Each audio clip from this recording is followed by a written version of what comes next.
to the bank like ha ha ha ha. Ooh, go. Left it to the bank like ha ha ha ha. Welcome to In the Zone with yours truly, Anthony Smith. That's right. It is Tuesday evening, and have we got a lot to get to? So don't you even think about going anywhere. Stay locked right here in the zone because, like I say, we got a loaded show, got a lot of information to give you, but we're going to give you a lot in a short time, so it's going to be very informative, just not as long.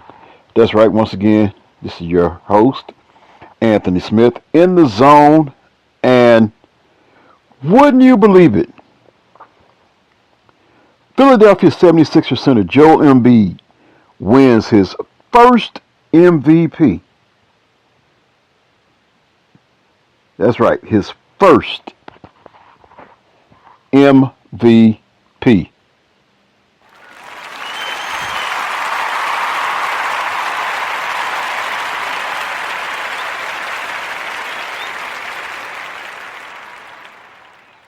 The next question is, can he put the icing on the cake and come out with some more hardware, such as maybe a finals MVP? I mean, if you look at the NBA playoffs, yes, you look in the West, the old guys got rid of the young guys. Well, who are the old guys? The old guys would be your Anthony Davises, your LeBron James, the Los Angeles Lakers. Then you look at Golden State Warriors, who seem like they've been around forever and a day. Steph, Draymond, Clay. That core has been together, seem like, for 25 years. I know that's a slight exaggeration, but you get the picture. In the East, well, the Milwaukee Bucks are gone. No, they're not the old guys, but they were the number one seed. They were handled by Miami. Jimmy Butler went off. So, as far as I can see it, the NBA playoff is about as wide open as the NCAA March Madness was. You do not have that dominant team. You do not have that super team. You know, there was a trend going. To win the championship, you had to have a super team. Well, like I say, it's wide open. So let's get into the Joel Embiid. Philadelphia 76ers center Joel Embiid won the NBA's Most Valuable Player Award for the 2022-23 season. The league announced Tuesday, finally claiming the prestigious trophy after finishing second for the past two seasons. Embiid flipped the script with a dominant season as he finished ahead of Denver Nuggets center Nikola Jokic and Milwaukee Bucks forward Giannis Antetokounmpo for the league's top individual honor.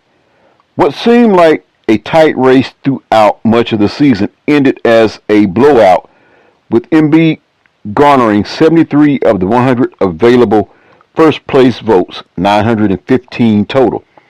Jokic had 15 first place votes, 674 total, while Antetokounmpo captured 12, 606.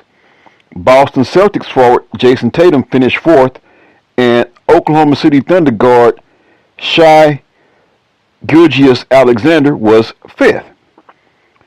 He says, "I don't even know where to start," Embiid said during an interview on Inside the NBA after winning the award. "It's been a long time coming, a lot of hard work. I've been through a lot, and I'm not just talking about basketball. It feels good. I don't know what to say. It's amazing." Embiid has been determined to win and campaign for the MVP trophy for years. The third overall pick of the 2014 draft, Embiid missed his first two full seasons because of injuries before settling in as a perennial All-Star and All-NBA player. The affable center became the face of the 76ers rebuilding effort, more commonly known as the process. He embraced the nickname and is introduced before every home game as Joel the Process Embiid. The 29-year-old from Yaoundé, Cameroon, had a career year, leading the NBA in scoring for a second straight season while improving his efficiency, averaging career highs of 33.1 points and 54.8% shooting to go along with 10.2 rebounds, 4.2 assists, and 1.7 blocks per game. The win for Embiid marks the third straight season a center has claimed the award, with Jokic winning the past 2 seasons. It is the 5th consecutive year for an international player, dating back to Antetokounmpo's victories in the 2019 and 2020 seasons. Before the past 5 years, the only international players to win MVP were Hakeem Olajuwon in 1993-94, Steve Nash 2005 and 6, and Dirk Nowitzki in 2006 and 7. The MVP award was renamed after Michael Jordan this season as part of an overhaul of the league's awards. The Sixers have been without their MVP for the past 2 weeks as Embiid is sidelined by a sprained lateral collateral ligament in his right knee that he suffered in Game 3 of Philadelphia's first round series against the Brooklyn Nets. The injury forced him to miss both the final games of that series and Philadelphia's stunning victory over the Boston Celtics on Monday night in Game 1 of the Eastern Conference semifinals behind, are you ready for this? 45 points from James Harden. By far the best game he's ever played in a playoff game in all of his years of being in the NBA. When asked if he would be ready to play by Game 2 on Wednesday, Embiid demurred, saying, "We shall see." Jokic, meanwhile, nearly became the first center and only the third player ever after Russell Westbrook and Oscar Robertson to average a triple-double for a season, finishing with averages of 24.5 points, 11.8 rebounds, and 9.8 assists, while shooting 63% from the field for the Western Conference leading Nuggets. Embiid denied him a chance to become just the 4th player in the NBA history to win 3 straight MVP awards, joining Larry Bird, the last player to do it, 1984-1986, Bill Russell, and Wilt Chamberlain. Antetokounmpo, a 2-time MVP winner in his own right, averaged 31.1 points, 11.8 rebounds, 5.7 assists for Milwaukee this season. He led the Bucks to the best record in the league before missing 2 games and part of a third because of a back injury in Milwaukee's shocking loss to the Miami Heat in the first round of the playoffs last week. Throughout the season, ESPN's MVP straw polls tracked what appeared to be a close race. In December, Tatum led the initial poll but had fewer than half the overall first place votes, showing that it was still a wide open race. When the second edition of the straw poll was conducted the week leading into the All-Star break, Jokic had a commanding lead, claiming 77 out of 100 first-place votes to finish ahead of Antetokounmpo and Embiid, respectively.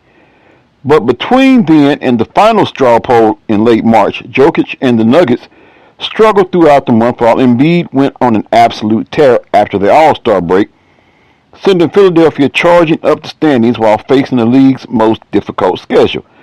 As a result, Embiid moved to the top of the final straw poll despite finishing with fewer first-place votes than Jokic. Embiid made his closing argument with a dominant 52-point, 13-rebound performance to beat the Celtics during the final week of the regular season. So once again, congrats to Joel Embiid on his MVP award.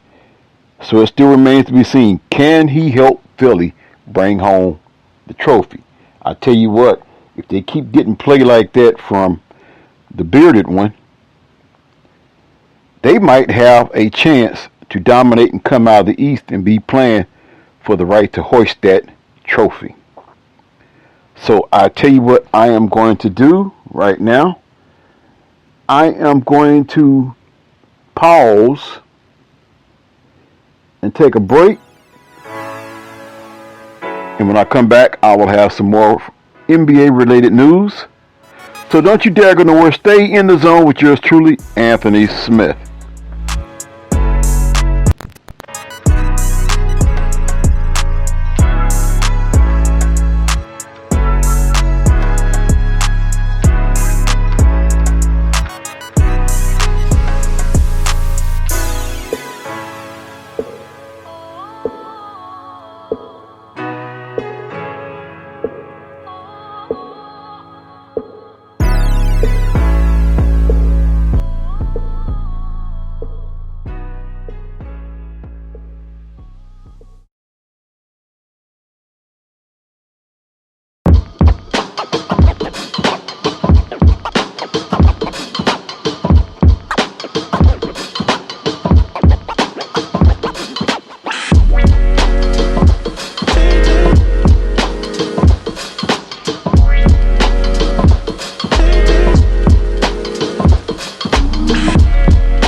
Welcome back in the zone with yours truly, Anthony Smith.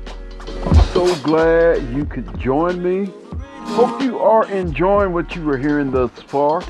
Coming out of that break, we're going to stick with some NBA, and we'll probably shift around to a little bit of NFL news as well too. So sources say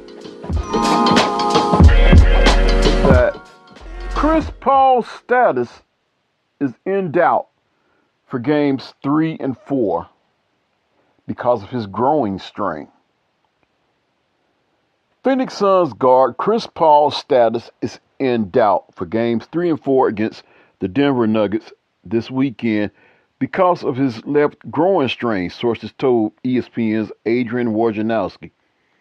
He is expected to push for a return, but the possibility of recovering by Friday's Game 3 in the Western Conference semifinal is believed to be a significant challenge, sources said. The Suns have officially listed Paul as day-to-day. Paul appeared to sustain the injury after battling to box out Nuggets guard Kentavious Caldwell-Pope late in the third quarter in Game 2 on Monday. He checked out of the game with 4:32 remaining in the quarter and immediately headed to the locker room.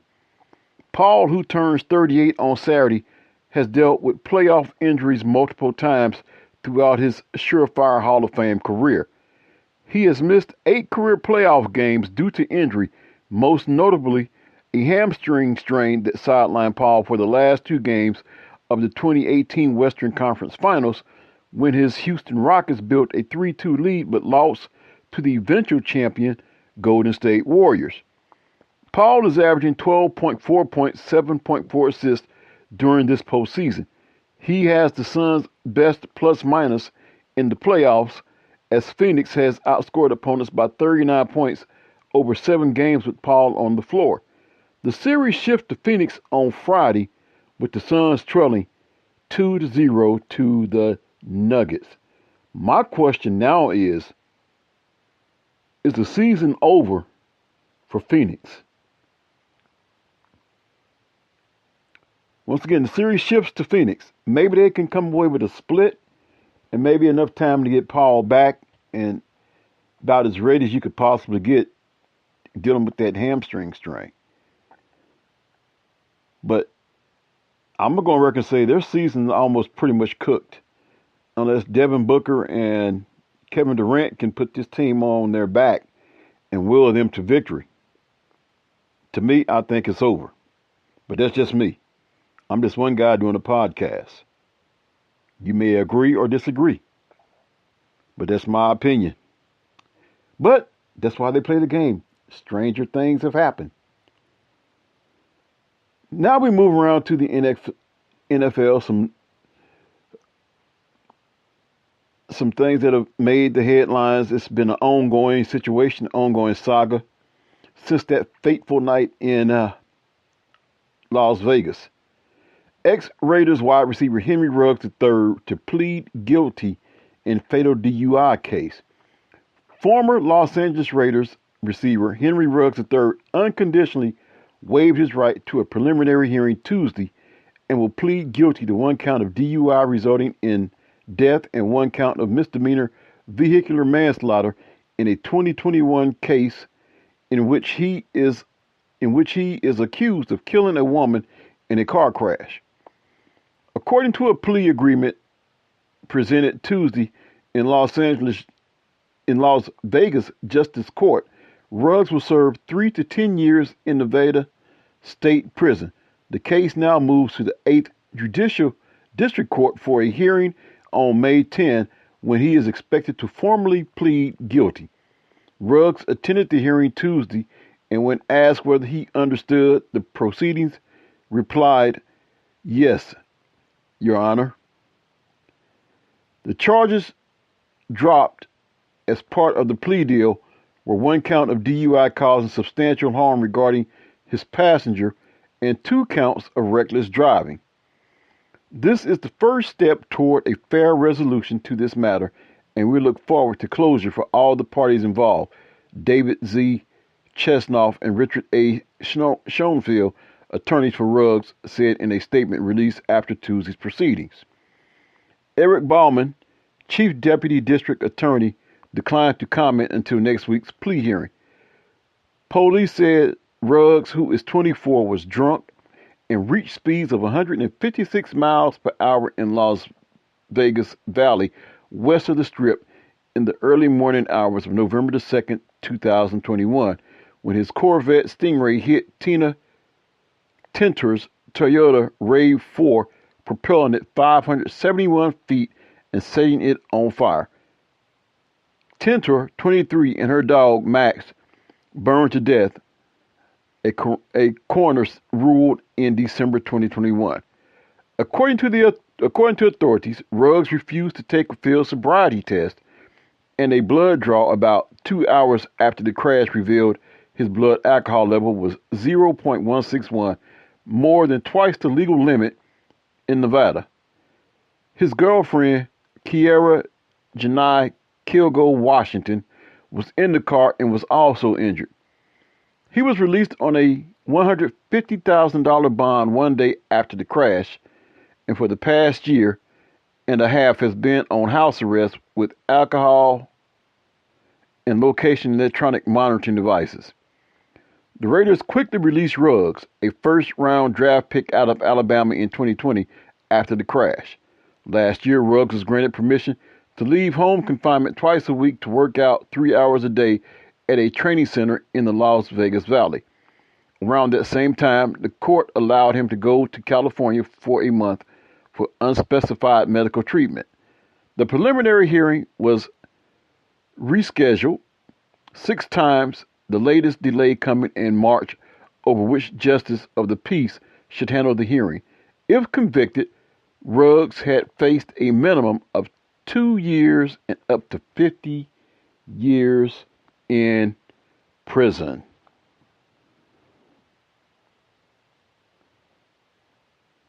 So there you have some news on the Henry Ruggs III situation and what he is facing. My question is, based on what has happened, all that were involved, all who were injured, all who suffered some fatalities, is the punishment enough? Is the punishment too lenient? Could the punishment be harsher? I mean, once everything is set in stone, it is what it is. But does the punishment fit the crime, or could the punishment be a little bit more stiff? I mean, you're talking about the loss of a life.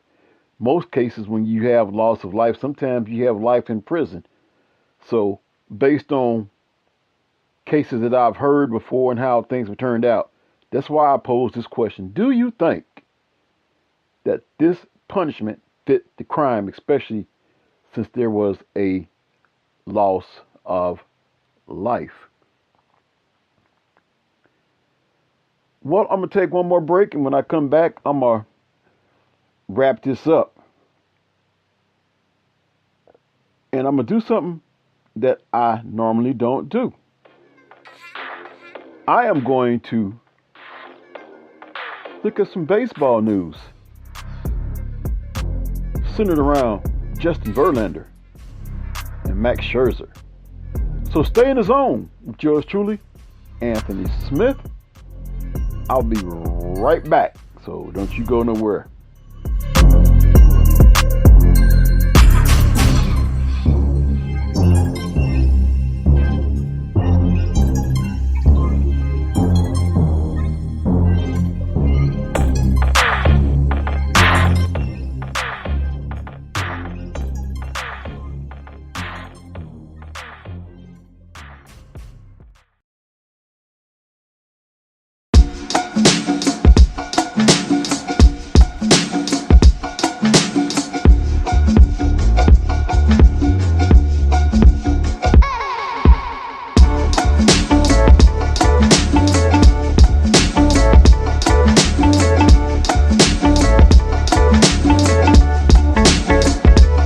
Welcome back to what will possibly be my last segment. Of course, you never know.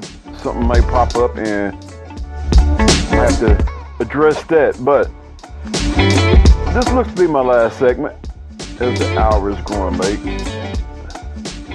But I am enjoying myself being in the zone. Hope you are enjoying being in the zone as well, too. So, Justin Verlander and Max Scherzer returning for Mets in Detroit.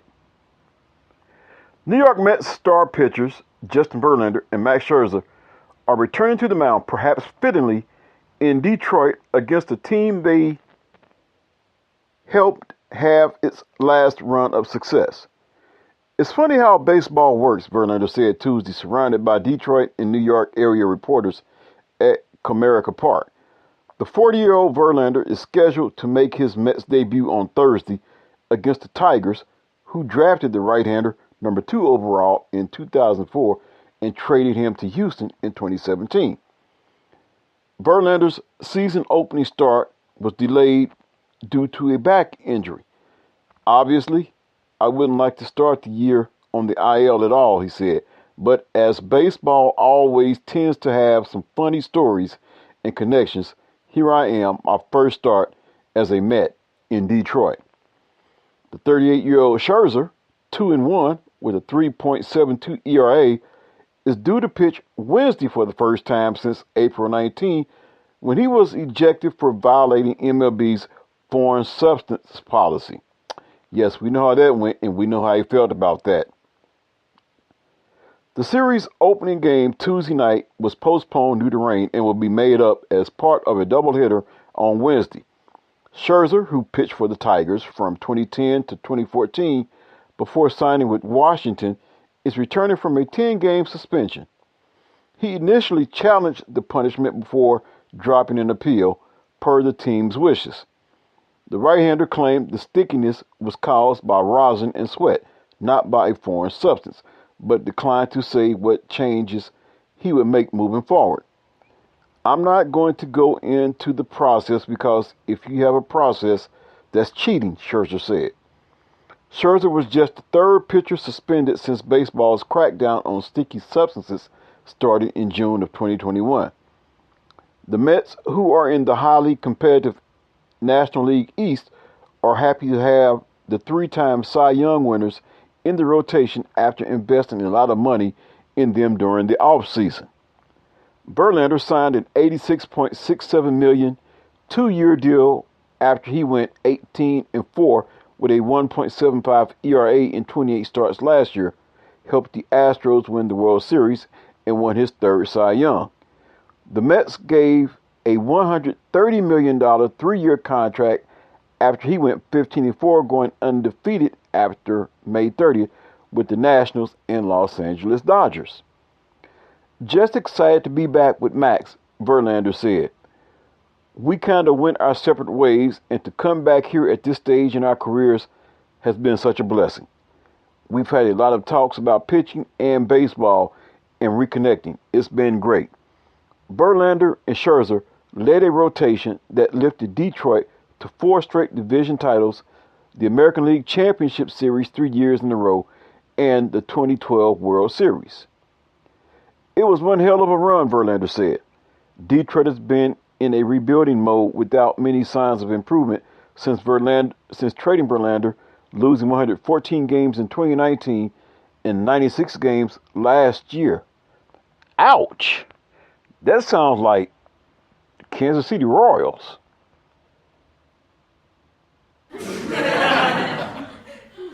My point exactly. It doesn't surprise me, Verlander said. Everybody kind of saw it coming as pieces started to be traded away. The Tigers fired general manager Al Avila during last season and hired San Francisco Giants general manager Scott Harris to lead the latest attempt to get the team winning again. I'm always rooting for the best for the organization, Verlander said. It seems like they're bringing in some pieces to start turning things around. So Verlander and Scherzer back together again for the first time since their Detroit days. Also, before I get up out of here, I have to give a shout out to Wichita State University. Yep, that's right, Wichita State University. Baseball team and the softball team, the nationally ranked softball team. On both of them securing conference regular season championships. Doesn't get any better than that. As a matter of fact, what I want to do is, before I get out of here, I want to take a look at the rankings. Coming in, of course, at number one, not too far from here, Oklahoma Sooners with a 45-1 record. Coming in at number two, UCLA with a 47-4 record. And this is, let me say, this is women's softball. This is softball, okay? The number three team in the nation at 43-8, Florida State. Coming in at number four with a 39-6 record, Tennessee. Coming in at number five with a 39-9-1 record, Texas. Coming in at number six, a team that Wichita State actually beat this year in the series, or at least a one-night game. With a 41-9 record, Oklahoma State. Coming in at number seven with a 38-10 record, Stanford. Number eight with a 45-8 record, Clemson. Coming in at number nine with a 35-10 record, Washington. Coming in at number 10 with a 38-10 record, Georgia. The number 11 team at 43-9, Duke. Number 12, 36-14, Arkansas. Coming in at number 13 with a 35-11 record, Oregon. Coming in at number 14 with a 36-16 record is Alabama. Coming in at number 15 with a 37-15 record, I guess you would call this their in-state rival, Auburn. And coming in at number 16, it's a logjam with all of these SEC teams. Number 16 with a 38-13 record, LSU. Are we through with the SEC yet? No, because coming in number 16 with a 38-13 record, LSU. Oh, I think I already said them. Number 17 with a 34-16 record, doesn't make a difference. It's still a SEC team. The Florida Gators coming in at number 17 with a 34-16 record. So right there, you have Alabama, Auburn, LSU, Florida, 14, 15, 16, 17.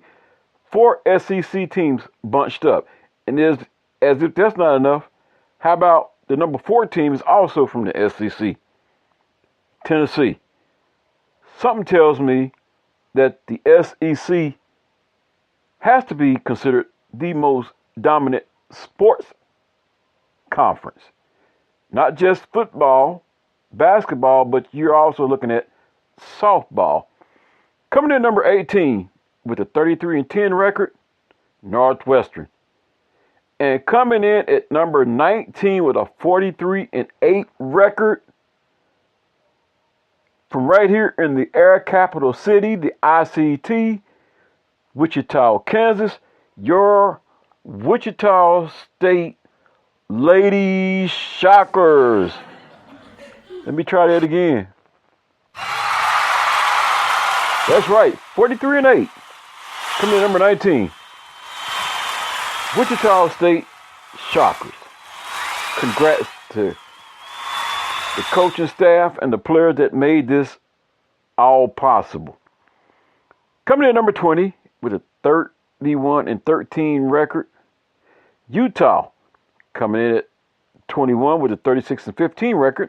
Baylor coming in at number 22 with a 35-17 record. Virginia Tech coming in at number 23 with a 32-18 record. Texas A&M. 24th spot with a 39-13 record. Louisiana. And the 25th ranked team, after not being ranked last week, coming in with a 36-9 record. Central Arkansas.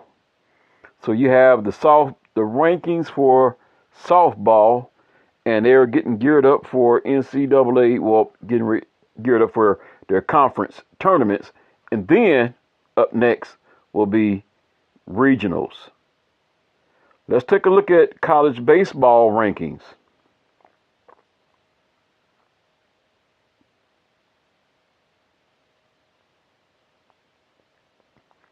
If we can pull that up.